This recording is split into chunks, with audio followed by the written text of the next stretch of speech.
deixar as perguntas, se tiverem, pessoal, para o final, tá? Aí eu acho que agora a Elaine pode falar do LACEN.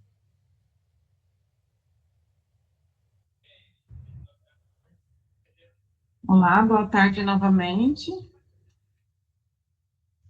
Deixa eu compartilhar aqui.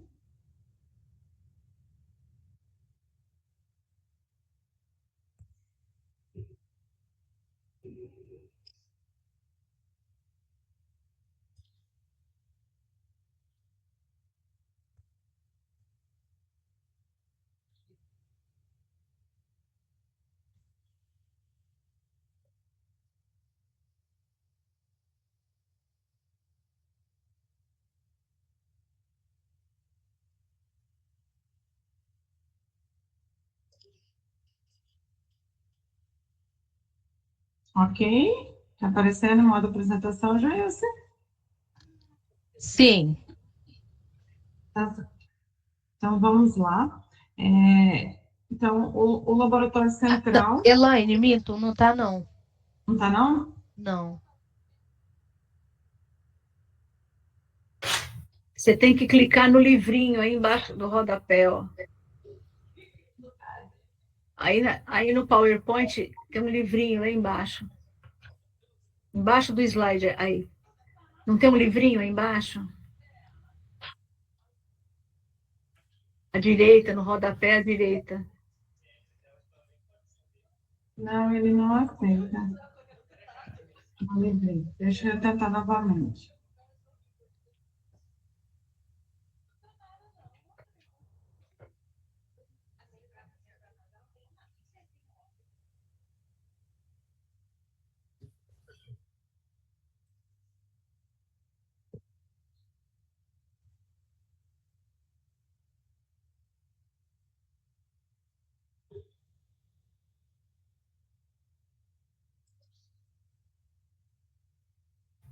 Apareceu agora? O slide aparece, mas ó, embaixo desse slide tem 4 figurinhas à direita. A penúltima delas é um livrinho. Sim, eu Aí, estou visualizando, mas ele não acontece nada. ah, ixi, então não sei. Agora já não sei. Elaine, se você quiser me enviar, aí eu Oi? passo. Se você quiser me enviar o slide, aí eu compartilho para você. Eu não sei se é o uso de duas telas e aí faz Pode, isso. pode ser. Do lado do livrinho, aquela outra figurinha também não dá certo? Não. Pode ser as duas telas. Olha lá, eu te mando.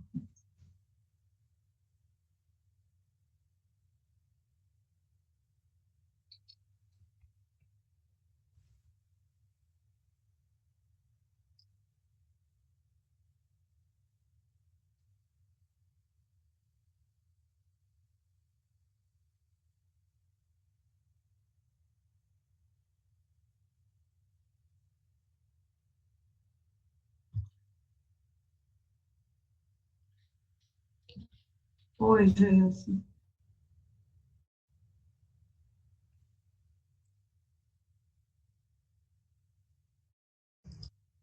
Recebeu? Sim, já estou arrumando para compartilhar.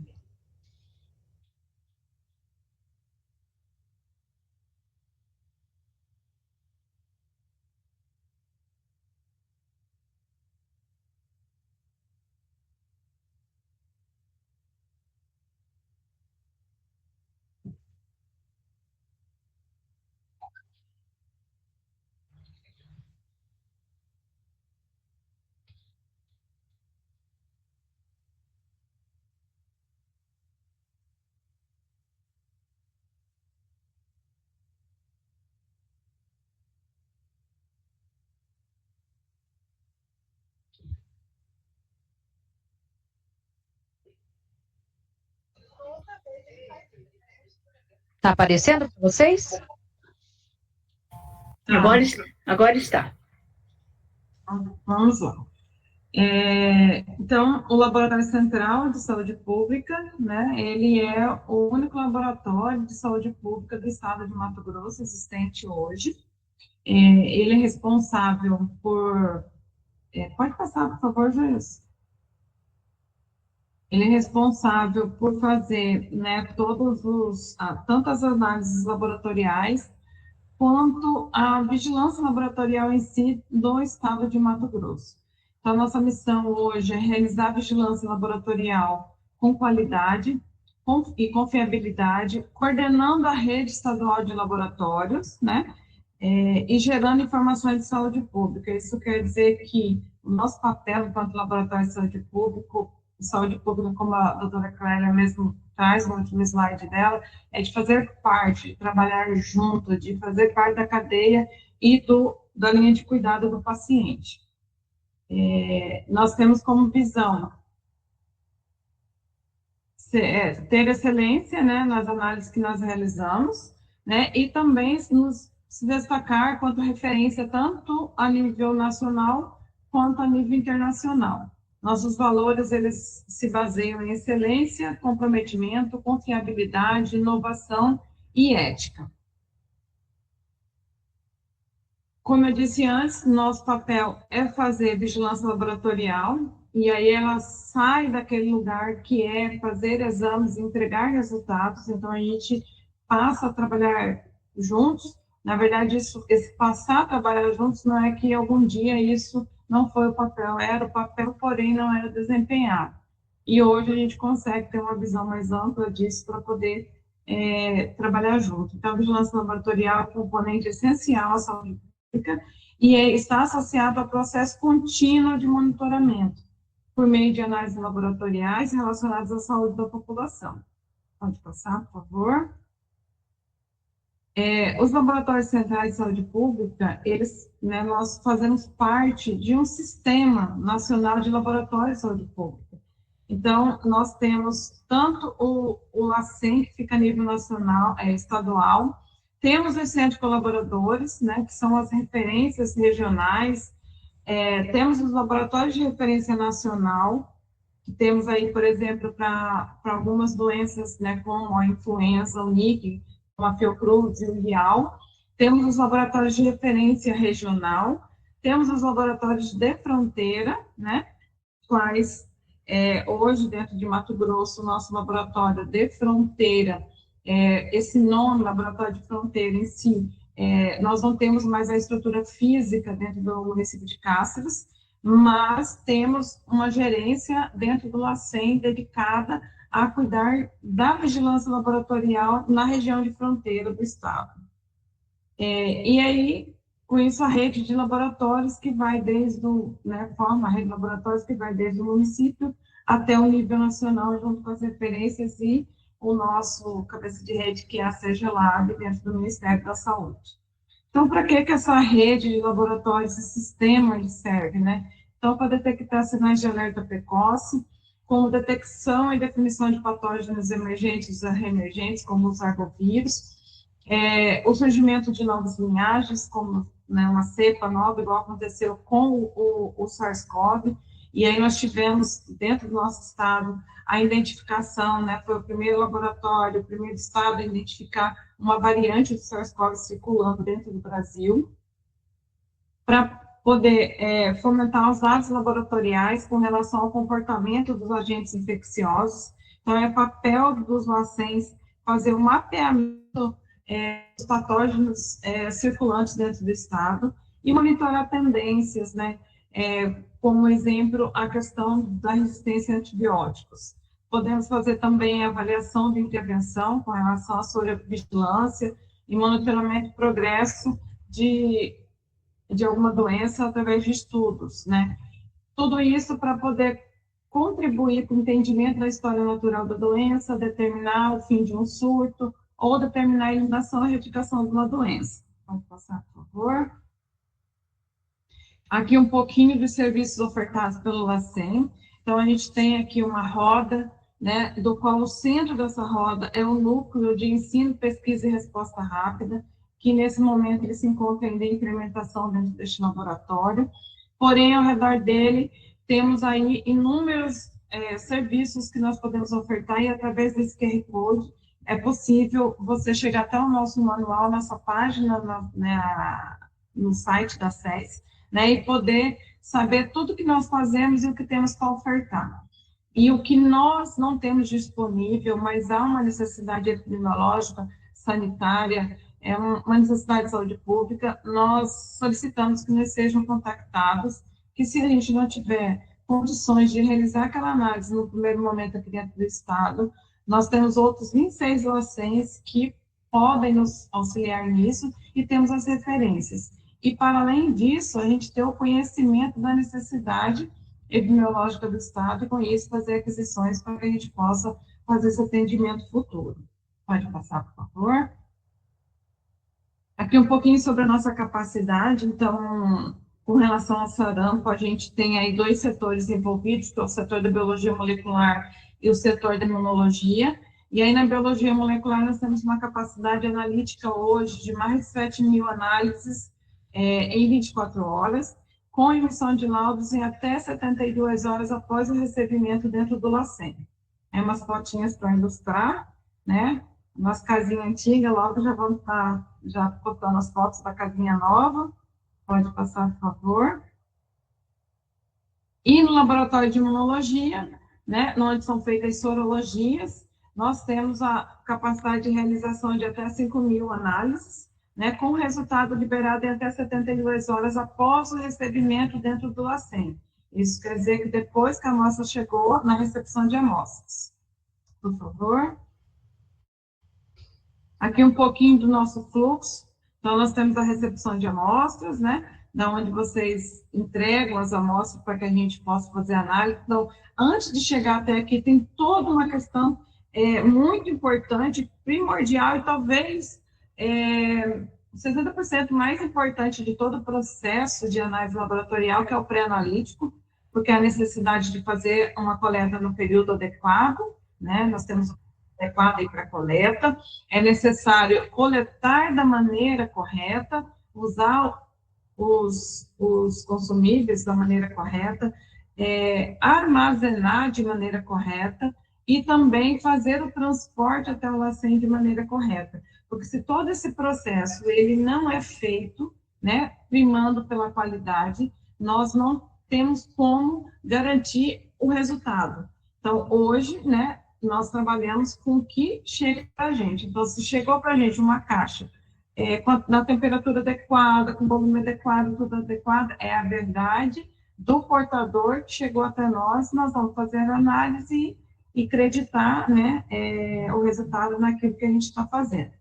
Depois disso, temos a triagem das amostras, né, que ela é feita no sistema GAL.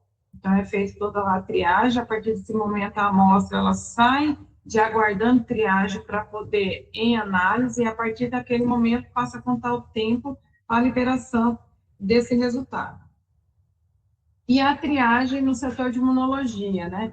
É feito todo...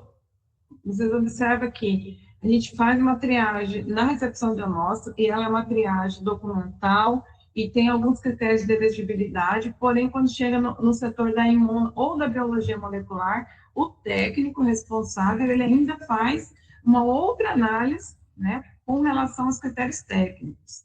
Então, a decisão se essa amostra ela vai ser passível de análise ou não, ela é feita pelo técnico. Pode passar, por favor? Aqui um pouquinho, né, da pesquisa de GG e IgM com relação ao ensaio enzima ensaio, que é o ELISA. Então, o material que nós utilizamos é o soro, né? O volume ideal é 1 ml, né? E aí temos o período ideal para coleta. Como já disse, né, a necessidade e a importância da conservação dessa amostra. Hoje primamos que ela fique de 2 a 8 graus e até no máximo 48 horas. Depois disso, há necessidade de fazer o congelamento adequado e o acondicionamento para o transporte. Então, a gente precisa de um tubo de ensaio com tampa, né, e uma caixa térmica adequada com gelo reciclável.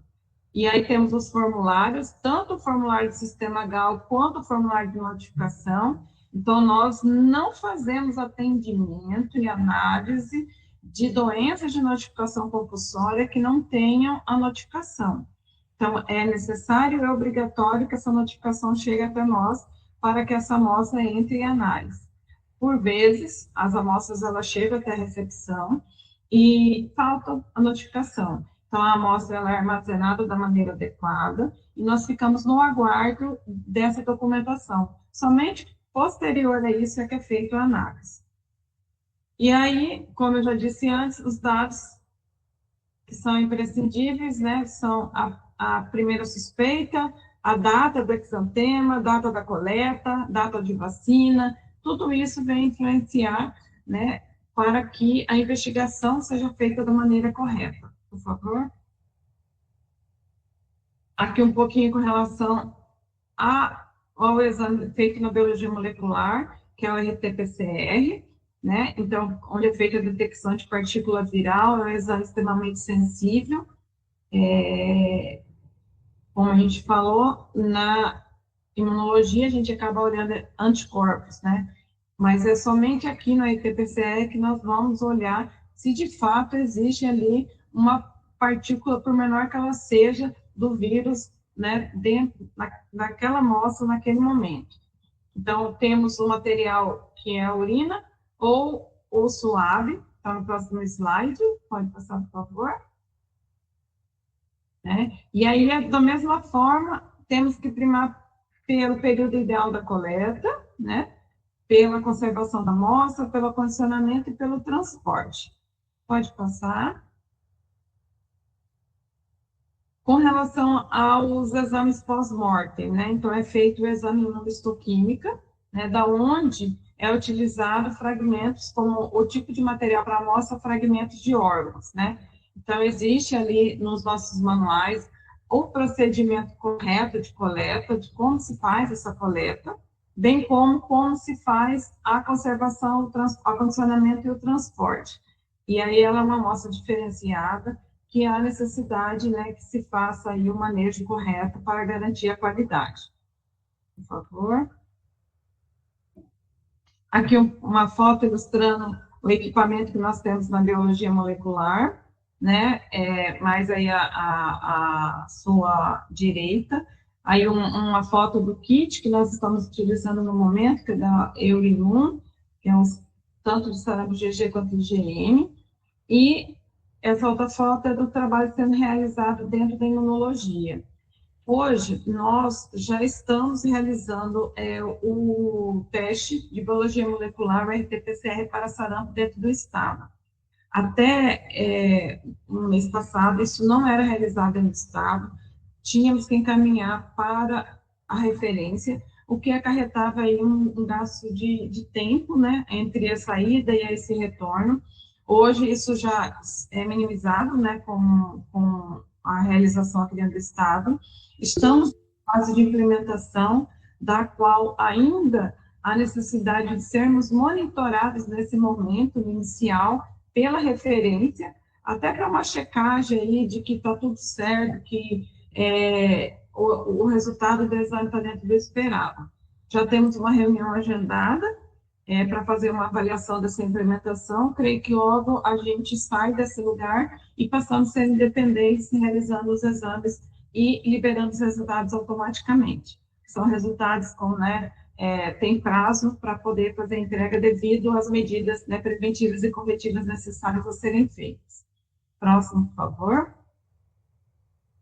Temos alguns critérios de rejeição de amostras, né, como a amostra com volume inferior ao mínimo estipulado, amostras que estejam com tampa aberta ou quebrada, com identificação ilegível ou rasurada, porque inviabiliza ali a gente poder saber de quem que de fato estamos liberando esse resultado, já que a amostra não tem identificação correta, sem a ficha de investigação, como eu já mencionei anteriormente, por conta, né, de ser uma doença de notificação compulsória, e a falta de correlação entre a identificação da ficha e da amostra.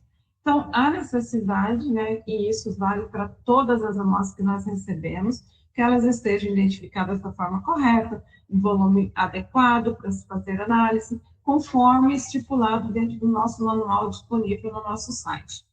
Próximo. como a doutora Clélia já trouxe e falou, né, brilhantemente sobre aquilo, mas a gente colocou para ilustrar um pouquinho sobre o diagnóstico diferencial, mas acho que, né, pode passar para o próximo.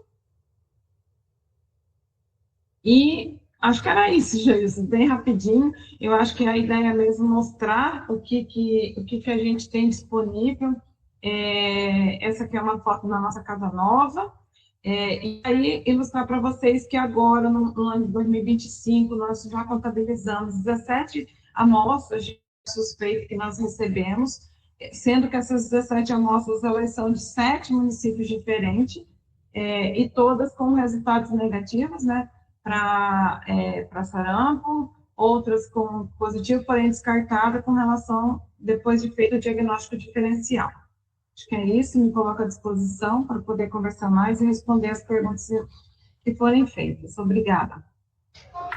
Obrigada, doutora Elaine. Cleonice, eu vi que você levantou a mão. Se você puder colocar a sua pergunta no chat para a gente estar respondendo no final das apresentações, ou se você quiser, você pode deixar também para estar fazendo no final das apresentações.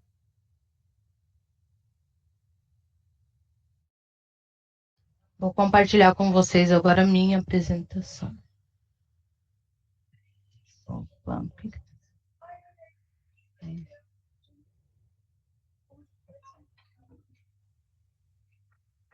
Tá aparecendo certinho? Certinho, tudo bem. Obrigada.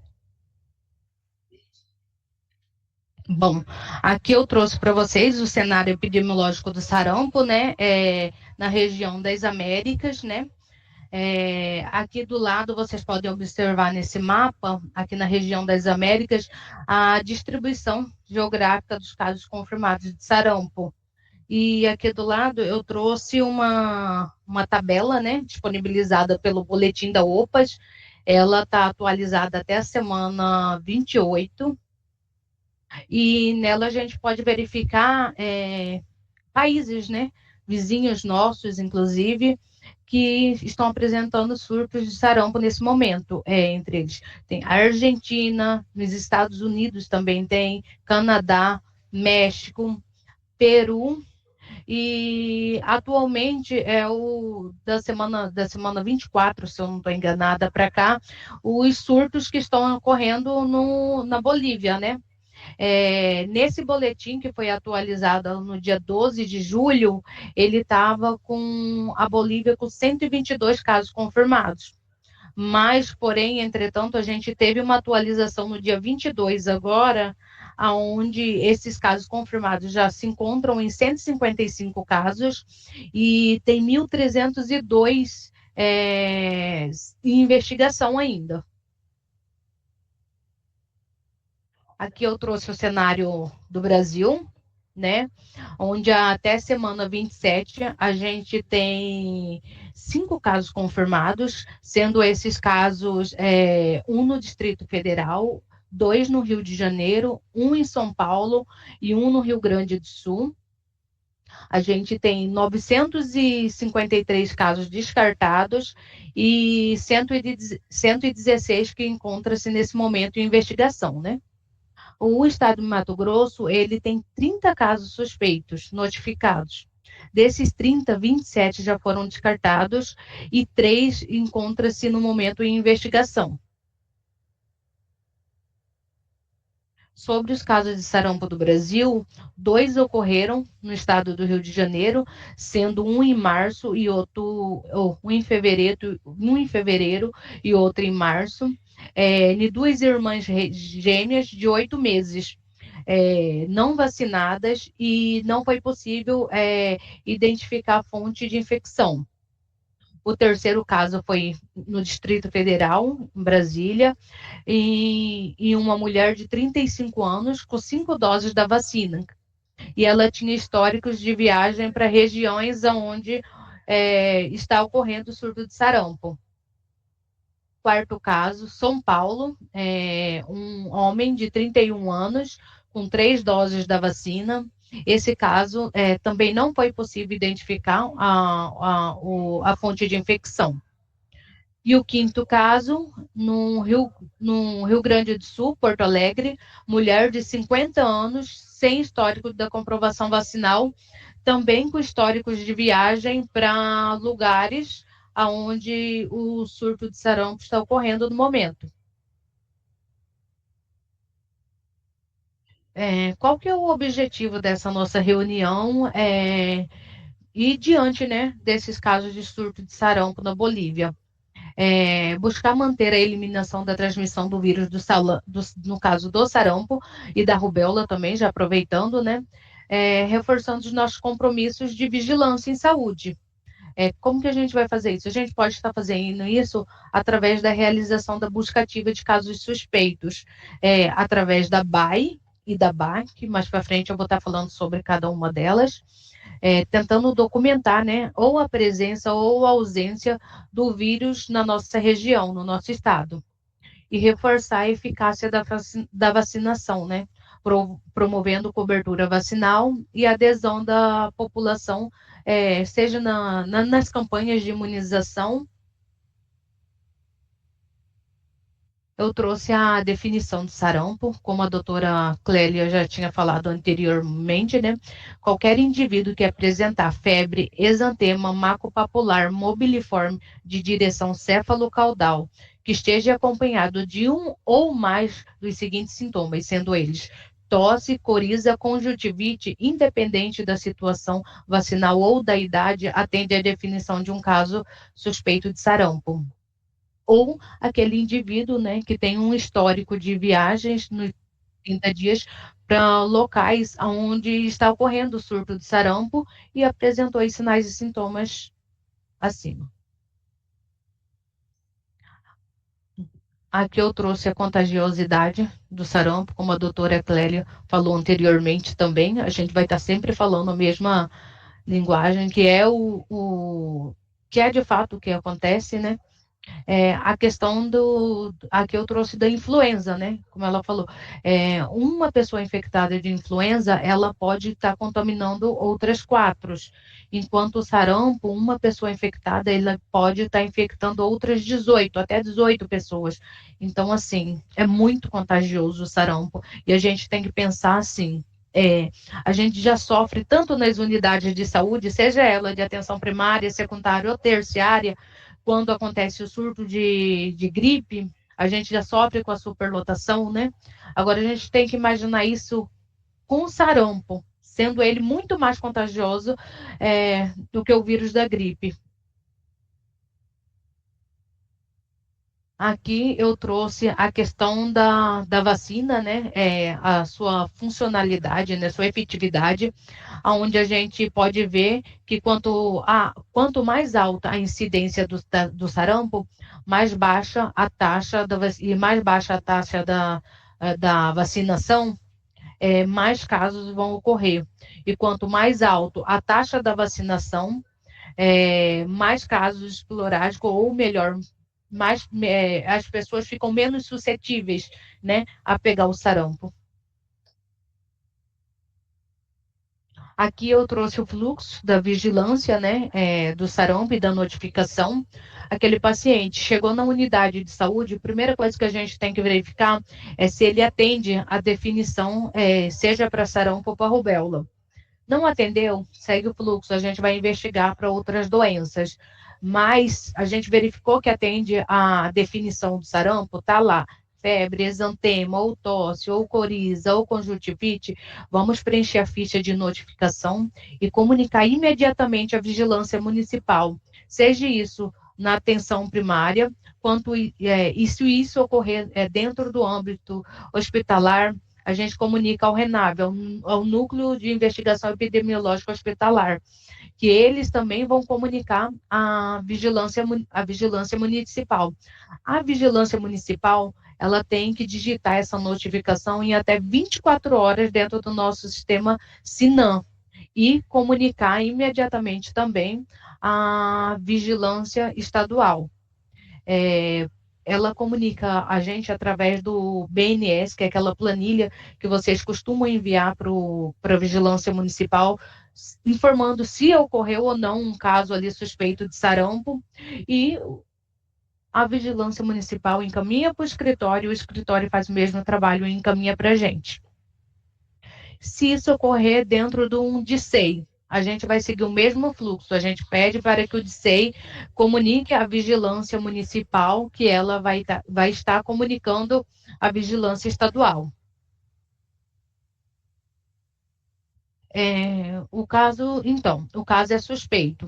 Notifiquei, né, dentro do prazo de 24 horas, o que eu tenho que fazer? Eu tenho que fazer as ações diante desse caso. E essas ações, elas têm que ser oportunas, elas têm que ser uma resposta rápida. Então, a gente tem que coletar a amostra na primeira oportunidade com o paciente, investigar em 48 horas, realizar o bloqueio vacinal, né, seletivo, em até 72 horas e acompanhar os casos, os contatos, né, desse caso suspeito em até 30 dias e realizar o encerramento oportuno. Aí eu vou falar mais um pouquinho sobre cada um. Referente à coleta de amostra, como eu falei anteriormente, precisa ser num período oportuno, gente. Sendo a sorologia, a primeira amostra sendo coletada no primeiro contato com o paciente. Não foi possível? A gente tem que se esforçar ao máximo para que seja, mas caso não foi possível, a gente tem que estar coletando até 30 dias. A segunda amostra, ela tem que ser coletada de 15 a 25 dias após a data da primeira coleta. O SUAB, o tempo oportuno dele é até 7 dias. Ah, mas então, o paciente veio me procurar e hoje já está com 8 dias de sintoma. Como que eu vou fazer?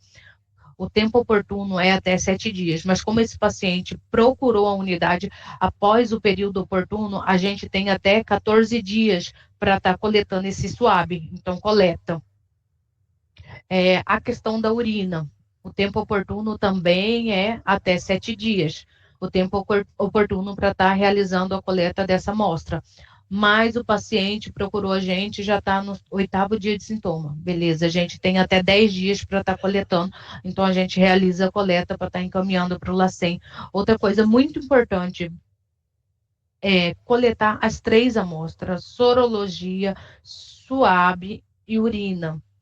Só sorologia a gente não confirma caso, mesmo se tiver reagente, porque a gente não é um país que está em surto.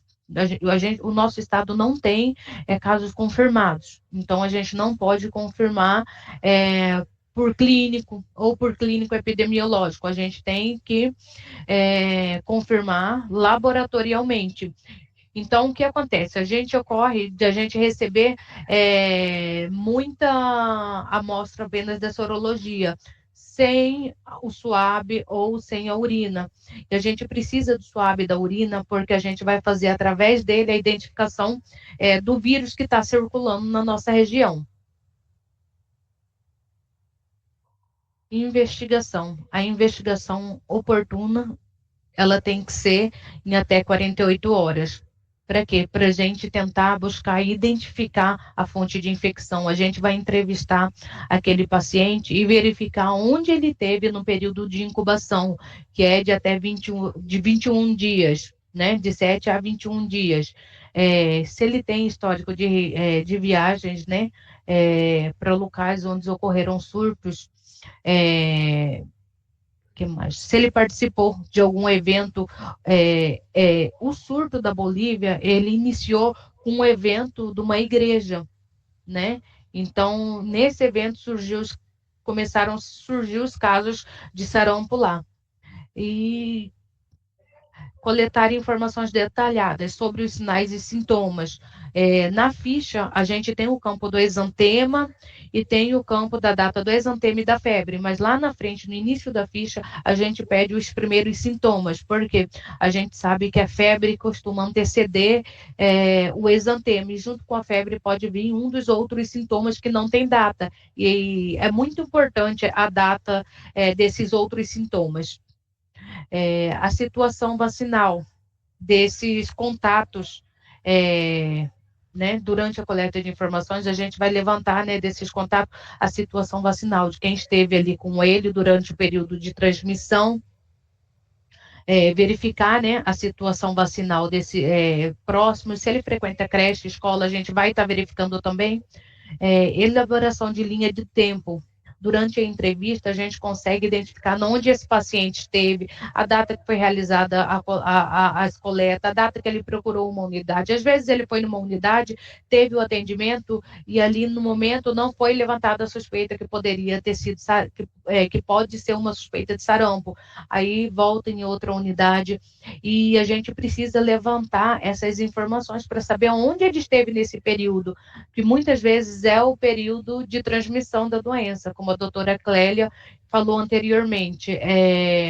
Geralmente o paciente procura a unidade após o surgimento do exantema, resumindo, é o período que ele está mais transmitindo a doença, né? Entrevistar, se for necessário, se não conseguir algumas informações do paciente, levantar dúvida quanto aos sinais e sintomas, ou o que está sendo apresentado, a gente pode verificar com os profissionais de saúde, verificar no prontuário, questionando familiares. Aqui eu trouxe um modelo, né, de linha do tempo, que eu tenho disponível. Se caso vocês quiserem, eu posso estar disponibilizando também. Se surgiu um caso suspeito, vocês quiserem fazer a elaboração da linha do tempo, mas tem dúvida de como se faz, eu estou à disposição para estar ajudando.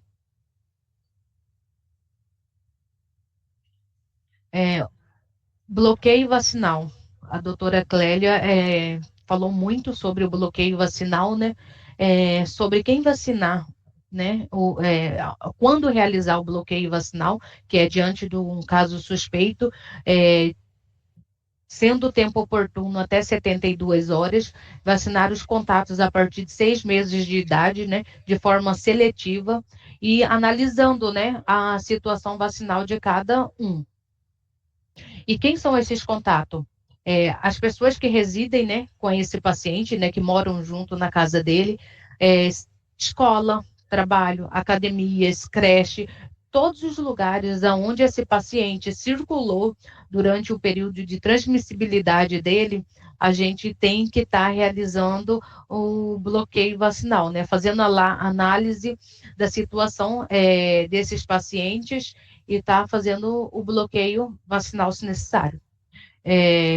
Quem eu não posso vacinar? O caso suspeito, gestantes, crianças menores de 6 meses e pessoas imunossuprimidas.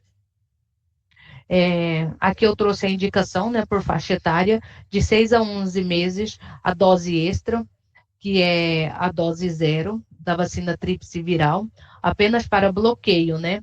Ela não está na caderneta como rotina.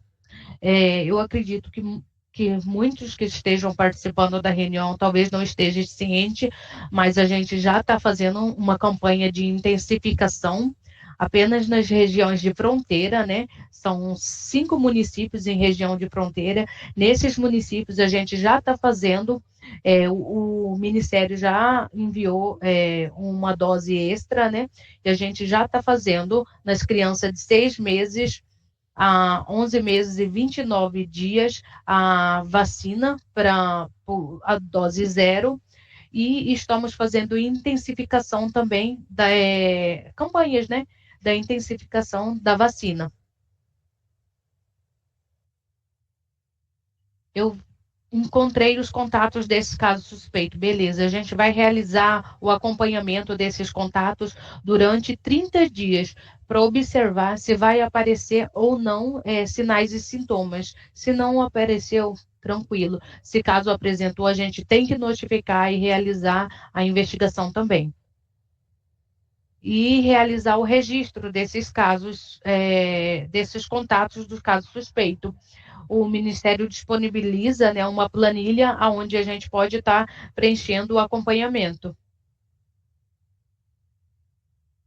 O encerramento oportuno da ficha é de até 60 dias, contando a data da notificação. E aqui eu queria conversar um pouco sobre o preenchimento da ficha de notificação. Eu tenho muita confusão no preenchimento da ficha de notificação. Aqui eu trouxe alguns campos em vermelhos, né? Alguns não são obrigatórios, mas não estão em vermelho, como o nome do paciente. Aqui eu queria trazer para vocês a questão do agravo, da doença notificado. há muita confusão na hora do preenchimento. Eu tenho um caso que está atendendo a definição de sarampo. Aí, na hora de preencher, a pessoa vem e coloca o 2 aqui, que é rubéola, ou vice-versa. Tem um caso que está atendendo a definição de rubéola. Aí vem aqui no campo da doença, aqui nesse item 2, e coloca a opção 1. Então, a gente tem que se atentar a isso. Como eu falei anteriormente, a data do primeiro sintoma. Qual é? Uma tosse? É uma coriza? Colocar aqui essa data. É febre? Colocar essa data aqui.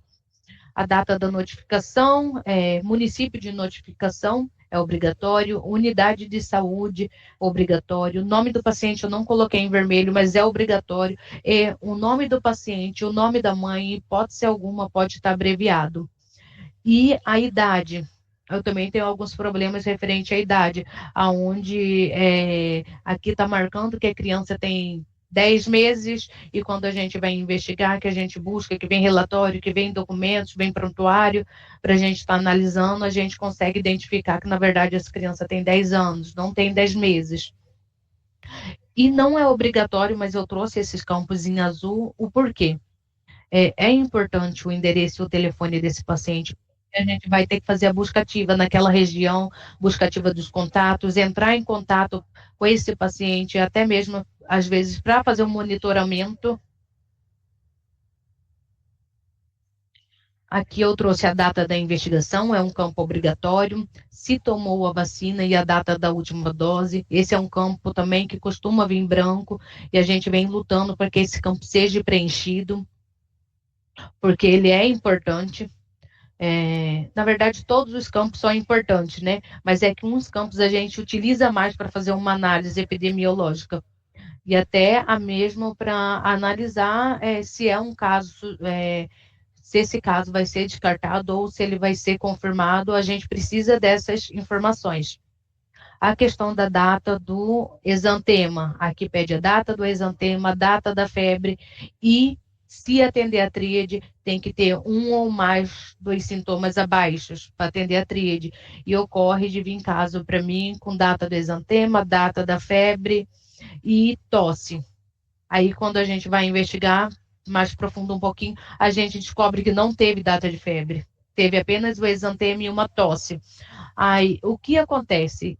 Na ficha, esses dois campos, eles são obrigatórios, e para a pessoa notificar, acaba colocando a data da febre, só que esse caso não é um caso que atende a tríade de sarampo. Então, tem sim que ter, tem que atender a tríade. Exantema, febre e um ou mais dos sintomas abaixo. A questão dos exames laboratoriais, a data, a primeira e a segunda amostra é colhido, só que não é lançado o resultado desses exames aqui. Por exemplo, eu coletei a primeira amostra, eu aqui monitorando, já sei que já saiu o resultado, inclusive, muitas vezes a ficha já está até descartada e a gente vai verificar, não foi informado aqui o resultado laboratorial, ou foi colocado aqui embaixo como isolamento, foi realizado IgG e IgM e foi colocado aqui embaixo como isolamento viral. Então, eu peço para se atentar a esses detalhes, que são muito importantes. E a questão de outras doenças. É realizado o diferencial, o resultado foi lá positivo para dengue e não é lançado também dentro da ficha.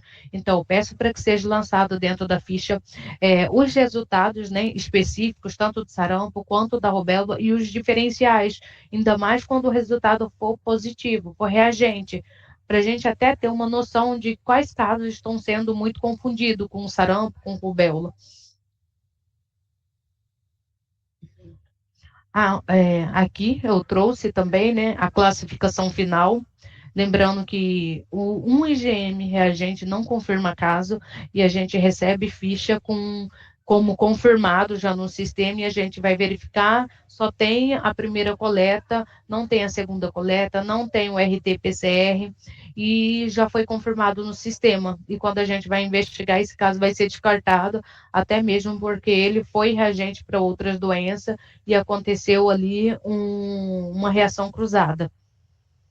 A questão do bloqueio vacinal, ele não é obrigatório, mas é muito importante para a gente saber se foi ali, se foi realizada a interrupção da cadeia de transmissão, né? E critério de confirmação. A gente pede para que seja 100% laboratorial. Como eu expliquei anteriormente, não pode ser por critério clínico epidemiológico e nem só clínico, porque a gente não tem, no momento, caso confirmado no estado de Mato Grosso. E o local provável da fonte de infecção. Se o caso foi confirmado, ele é um campo obrigatório, até mesmo para a gente realizar naquelas regiões as ações necessárias, busca ativa, seja ela vacinal, seja ela para identificação de outros casos suspeitos. E, novamente, lembrando que o encerramento, né, oportuno é de até 60 dias, contando a partir da data da notificação.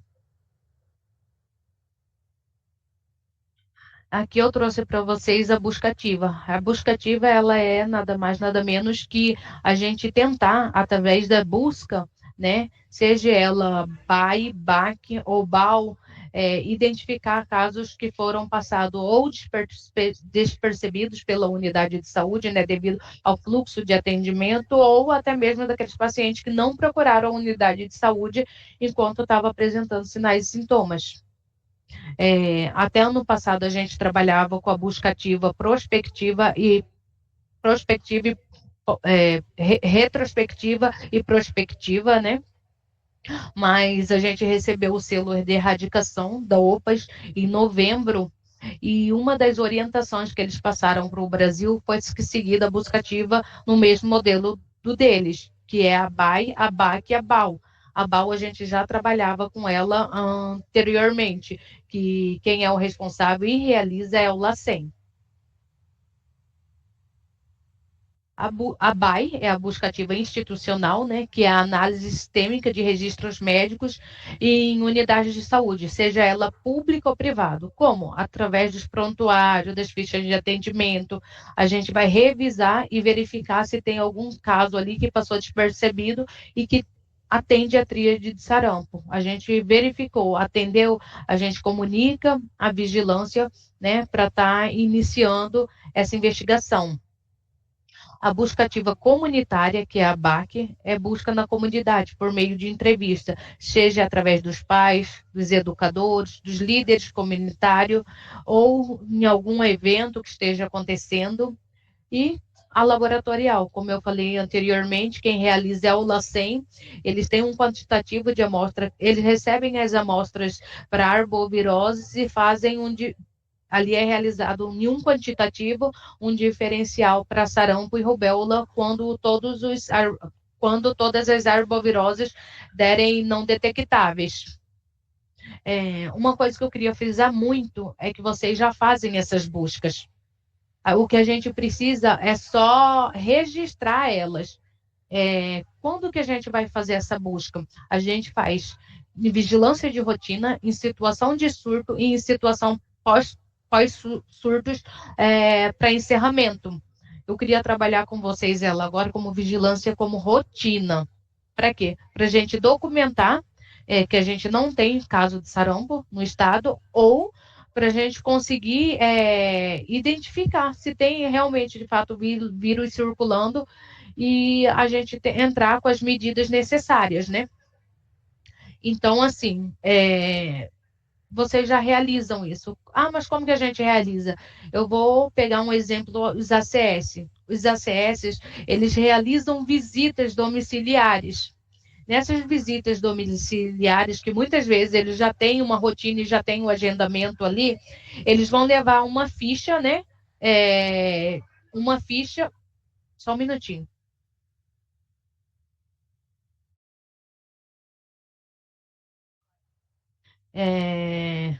Os acessos já faz isso como rotina durante a visita. Por exemplo, ele tem ali agendado uma visita num certo domicílio. Quando ele chegar lá nesse domicílio, ele vai só apenas questionar se alguém dentro dessa residência apresentou os sinais e sintomas do sarampo, para verificar se atende a tríade. Se atender a tríade, a gente vai realizar a investigação, verificar se há outros casos suspeitos ou não. E aí ele vai preencher na planilha, ali que ali foi realizado já uma busca, entendeu? Ou está tendo um evento numa escola. A gente vai até a escola durante esse evento e verifica dentro desse evento se tem ou não, através da conversa com os professores, alguém que atendeu a tríade de sarampo.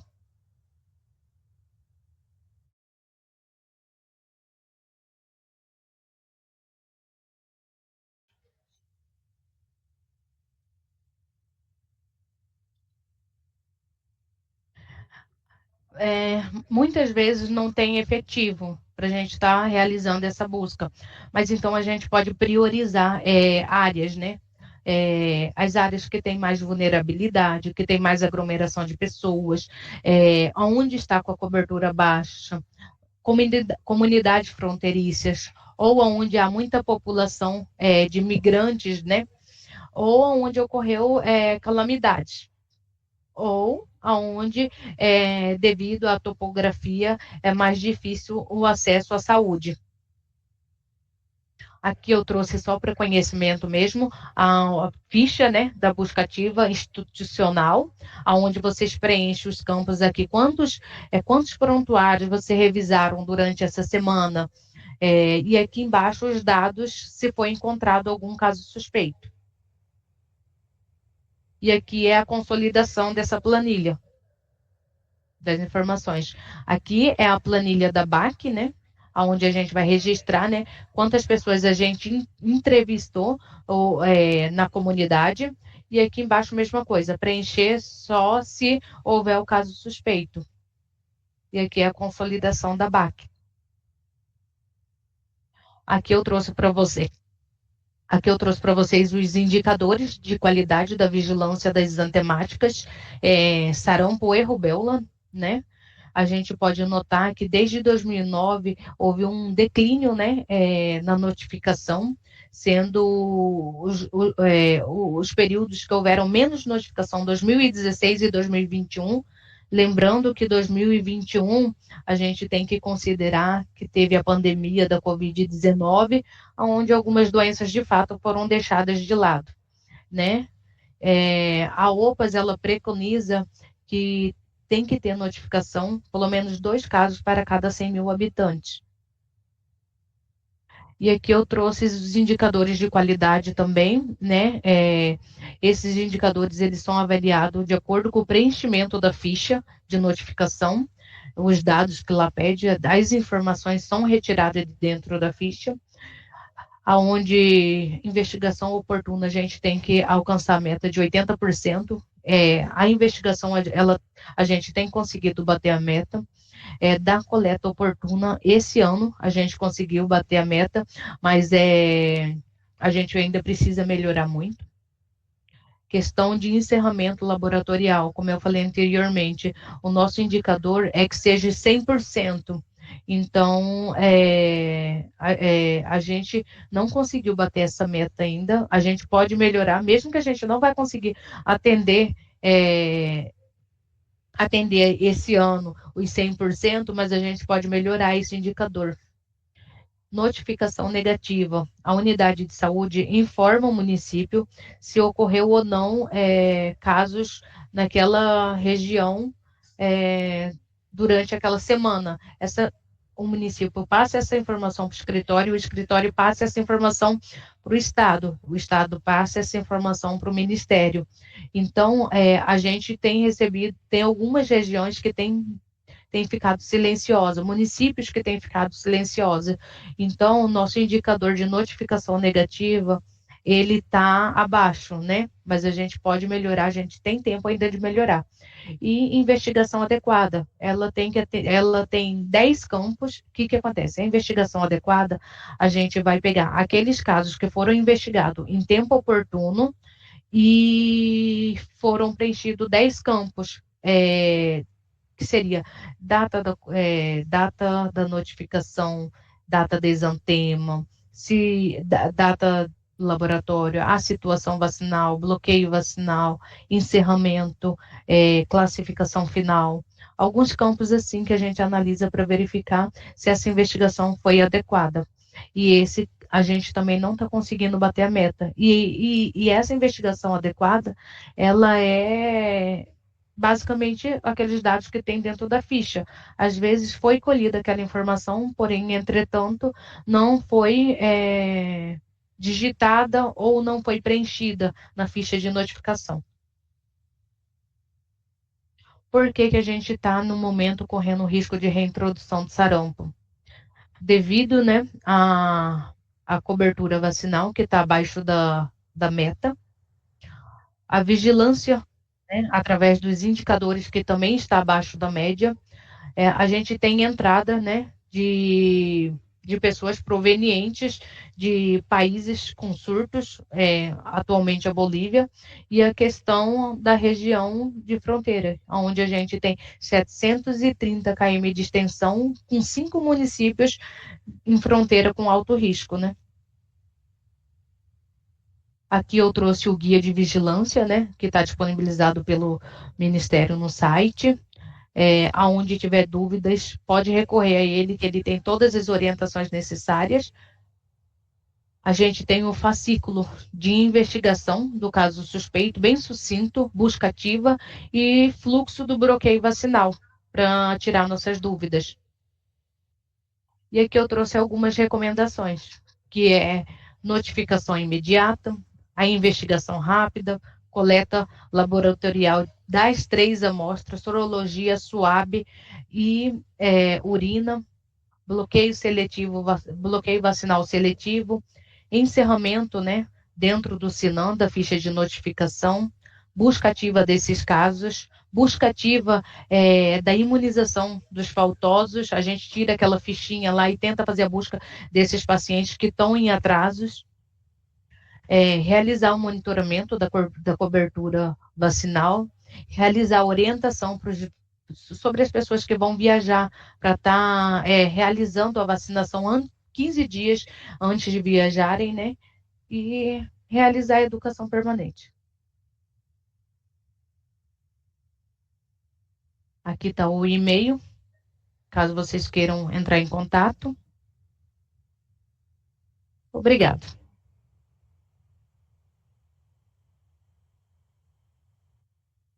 Aí eu deixo aqui agora, caso vocês tenham dúvida, aproveitar a doutora Clélia para estar tirando, referente a manejo clínico, que eu acredito que seja muito importante.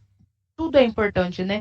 Mas saber diferenciar esse paciente, se é realmente um caso suspeito de sarampo, ou se é um caso de arbovirose, considerando a nossa região para arbovirose.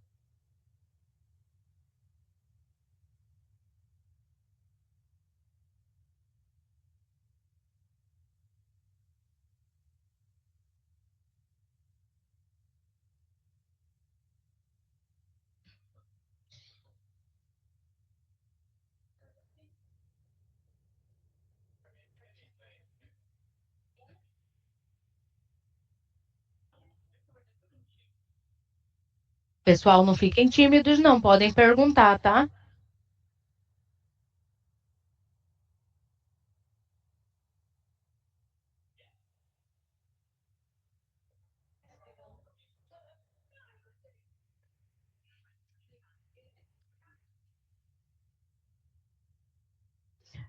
Eu vi aqui no chat que tem o material a gente vai tentar disponibilizar sim, através da lista de presença que a gente colocou aqui no chat. A Cláudia questionou as 5 doses. Cláudia, provavelmente é aquele paciente que não tem o registro das vacinas, aí acaba perdendo, extraviando, toma novamente a vacina. Já fizeram essa BAI e BAC na Regional Sul. A gente já a gente já fez outras reuniões falando sobre a BAI e a BAC, inclusive a gente teve a campanha do Dia S, onde a gente trabalhou, sim, a BAI e a BAC. Mas você está falando da planilha, eu posso estar encaminhando novamente. Joilce. Sim? Às vezes a gente fica um pouco assustada, assim. Puxa, mas tem 2 casos aí que eles foram vacinados, né? E como assim tiveram sarampo? Então, tem várias coisas para a gente pensar, né? Pode ter sido uma dose fora da idade correta, fora do intervalo correto com outras vacinas virais, pode ter sido uma dose de vacina com algum problema de conservação, tem todas Exato. essas questões para a gente pensar. Mas também nós temos uma outra questão, assim, nós estamos num momento em que a gente tem todos esses acessórios para confirmação de casos, né? Como você explicitou bem, que a gente não vai confirmar simplesmente por um IgM, porque nós estamos num momento de um país que é livre da circulação, então a gente tem que comprovar de fato, né, o que está acontecendo. E aí, como a gente está nesse processo avançado, sabe aquela história que a gente está na mineração e vai usando a peneira grossa, depois a peneira média, a peneira mais fina?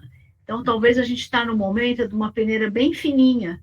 Então, aqueles casos que não respondem à vacina, né? Porque a gente sabe que a vacina não é 100% eficiente, sobra um tiquico que não responde, a gente pode estar tendo sarampo naquele caso que não respondeu. São. Por alguma questão individualizada.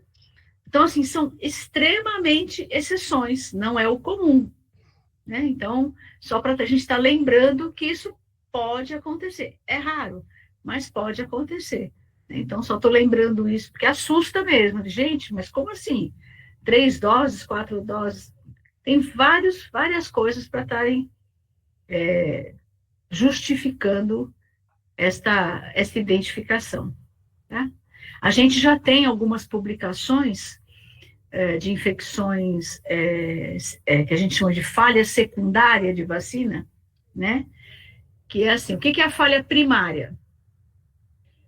A gente não faz as vacinas na nossa rotina com 2 doses para sarampo, porque eu posso ter, na primeira dose, 5%, 7% de pessoas que não respondem. Aí eu faço a segunda, que é para eu tentar minimizar isso ao máximo. Então, a falha primária é aquele pessoal que não responde à primeira dose. A falha secundária, que a gente chama, é quando ele tomou, respondeu, e lá na frente, muitos anos depois, ele pode se infectar, faz uma doença até atípica, mas ele faz uma infecção novamente.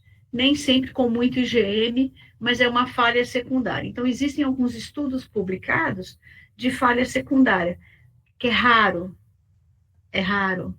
não é a maioria que a gente vai ter falha secundária. Tá? Então, só para a gente estar lembrando essas pequeninas coisas que podem acontecer, e aí a gente está olhando aqui, porque nós estamos na peneira fina nesse momento.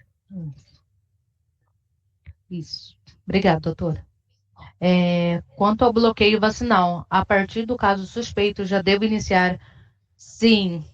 Suspeitou do caso, vai verificar os contatos desse paciente, desse caso suspeito, e iniciar em até 72 horas, para estar dentro do período oportuno, o bloqueio vacinal. Você também destacou na sua apresentação, quando eu vou fazer o bloqueio e já tem gente doente, não vacino esse. Isso. Vejo se cumpre definição de caso. Por quê? Às vezes eu vacino e depois eu só faço confusão lá na frente. Ele teve reação vacinal ou ele é um doente? Então, aquilo que você destacou é bem importante. Fui fazer o bloqueio, no caso suspeito, encontrei alguém com definição de caso suspeito, não bloqueio e colho como se fosse outro caso. Notifico outro caso.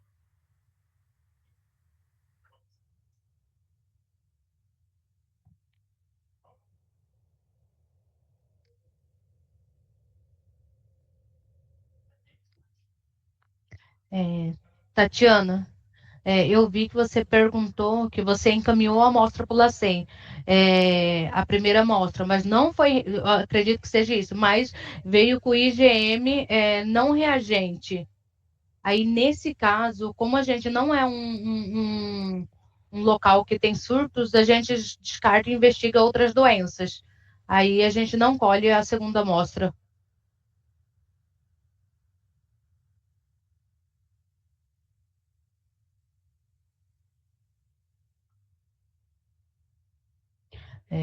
Pode ser. Assistir no computador. Eu falo para ela que você vai assistir no computador. Tem uma outra pergunta da Bárbara. Se o contato for uma gestante, a gente não realiza o bloqueio, tá? A gente vai fazer o monitoramento. Existe alguns locais nessa gestão. Vai no computador. Vai no computador. Por favor. Deixa eu ver o celular. E Ciane, seu microfone está aberto, você pode ligar, por favor? Já vou, desculpa. A Bárbara, as gestantes, nós não podemos vacinar no bloqueio. Então, a gente tem que fazer a vigilância dela, de preferência, manter algum isolamento, não é? Do caso suspeito, monitorar. Existia, em alguns locais, alguns países, até aqui no Brasil, a gente andou fazendo imunoglobulina como profilaxia, mas a gente não tem feito, mas isso nem tem disponível, eu acho, mais. A Joilce talvez saiba se tem isso, mas a gente não tem tido mais. Mas é uma situação complicada mesmo. Não sei informar, não tenho ouvido falar. Então, usou-se no passado, agora eu acho que não tem conseguido nem comprar mais.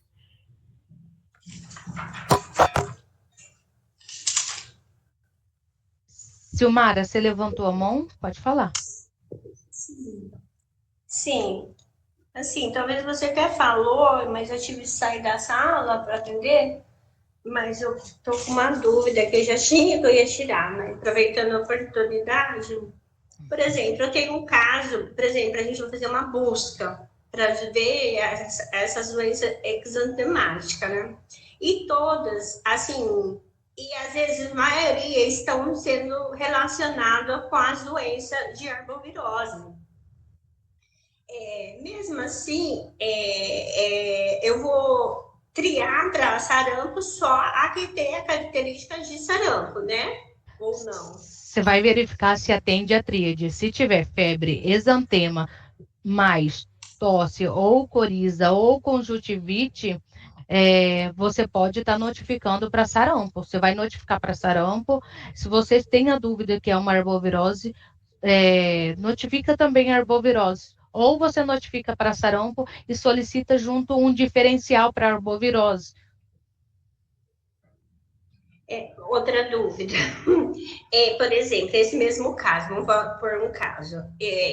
Aí deu, por exemplo, uma dengue, né? Aí eu já descartei. Aí eu tenho de investigar sarampo também, né? Por exemplo, você solicitou, fez a sorologia, veio IgM reagente para sarampo, para dengue. Aí, esqueci de pedir sarampo. Aí eu só pedi dengue, zika, chikungunya. Eu não estava pensando no sarampo, por exemplo. Aí eu preciso pedir sarampo. Nesse caso. Tá, você notificou apenas para arbovirose e colheu material para arbovirose, é isso? Isso. Uhum. E depois você verificou que ele também atende a tríade de sarampo. Você vai notificar ele para sarampo. Se tiver dentro do período oportuno, você realiza a coleta das amostras. Se não tiver, você tenta entrar em contato com a gente, né, com a vigilância, para a gente estar verificando se caso o LACEN tem essas amostras armazenadas ainda. Se ele tiver, a gente solicita para ele estar fazendo um diferencial para para sarampo. Obrigada. Nada. Pessoal, mais alguma dúvida?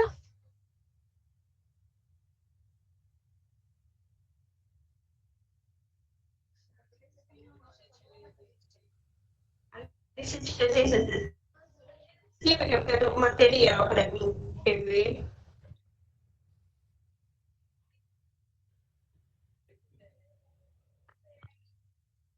Bom, acho que ninguém mais tem dúvida, né?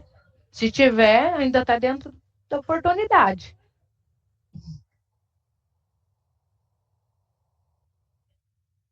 Acredito que não. Então, eu queria agradecer, doutora Clélia, a sua disposição para estar contribuindo para a gente, né, nessa tarefa. Queria agradecer também a Elaine, do LACEN, também contribuiu para a gente muito. E agradecer a todos que participaram. O Joilce, eu só queria sinalizar aqui, né, para quem trabalha em unidade de saúde, na época que trabalhava e depois quando eu era coordenadora de imunizações, a gente discutia muito isso com os municípios, que eu chamava de ações de sala de espera. A gente sempre tem a prática, né, hoje mais fixamente, de na hora que vai atender, a pessoa chega, faz a ficha, levanta o prontuário e tal, e pede que traga a carteira de vacinação. Mas às vezes, assim, se a gente tiver uma prática de sempre ter alguém no período da manhã, no período da tarde, que passa na sala de espera e fala assim, tudo bem, quem está com a sua cadeirinha de vacinação aí? E dá uma olhada e aproveitar para olhar e ver o que está faltando, isso vai de boca a boca. Primeiro que todo mundo começa a trazer a caderneta de vacinação quando vem para consulta.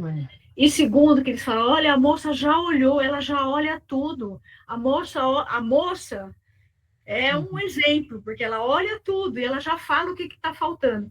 Então, essa atuação de sala de espera, às vezes, é uma coisa pequena, é um miudinho, mas de grão em grão, né? É um acolhimento, né? Que ajuda muito ter alguém, sempre alguém que passa na sala de espera e pergunta, oi, tu sabe de vacina? Deixa eu dar uma olhada, deixa eu dar uma olhada, deixa eu dar uma olhada. Olha, sempre fez sucesso e a moça da sala de vacina vira um ícone, porque ela é muito atenciosa. Nem sempre é a da sala, é alguém que ajuda para ver a caderneta de vacinação, né? Porque a sala é aquela demanda grande. Mas só sinalizar isso e parabenizar as apresentações, nossa, muito, muito legal. Eu fiquei pensando assim, quando que eu estive em Cuiabá? Nossa, faz mais de 20 anos. Nunca mais voltei aí. Um tempinho. Um tempinho.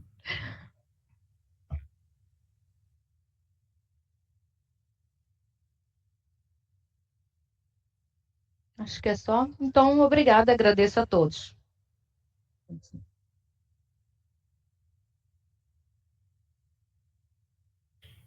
Obrigada a todos. Bom trabalho.